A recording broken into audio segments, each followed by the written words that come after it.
A former nurse's aide convicted of being a serial killer, of suffocating 5 patients at the Alpine Manor Nursing Home in Walker some 40 years ago, realizes a request for a governor's pardon is likely a last chance at freedom.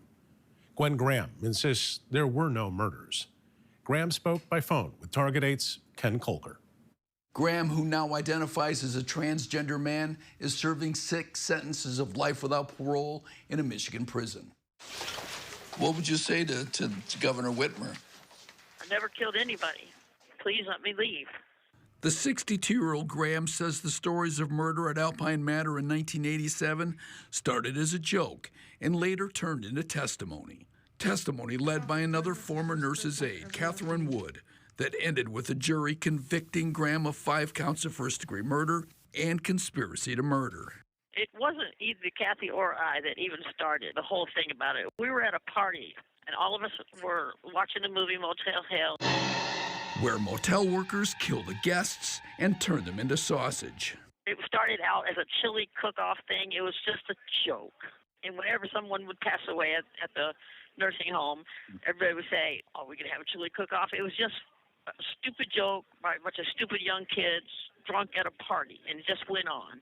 Catherine Wood claimed Graham suffocated the victims with washcloths while she acted as the lookout. The killings, Wood said, were meant to cement the relationship between her and Graham. Wood was sentenced to 20 to 40 years and was released 6 years ago on parole. The Michigan Innocence Clinic has filed a petition seeking clemency and a governor's pardon for Graham, claiming that there were no murders. Graham said it was Wood who turned the jokes into lies after they had broken up. I've thought different things over the years. I think that it was a game to her. She thought she wasn't going to go to prison for sending me to prison. It was a game to her. In her mind, she won. In its 642-page petition, the Innocence Clinic says much of the trial focused on Graham's identity as a lesbian. Police have acknowledged there was no physical evidence, though detectives continue to insist that the jury got it right, that Wood and Graham told others about the murders. Graham insists he was going along with the joke.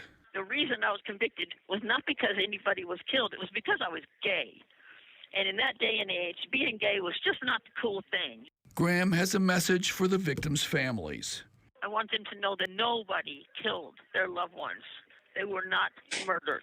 They died natural. They were treated with respect and love the whole time that they were there. The daughter of victim Marguerite Chambers, who sat through the entire trial in the late 1980s, told Target 8 last week that she plans to write to the parole board and to the governor to fight Graham's release.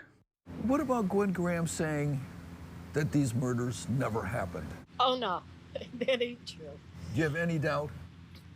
No doubt in my mind that they did it. The petition was sent to the Michigan Parole Board, which must review it before sending it to the governor. I'm Target 8 investigator Ken Kolker.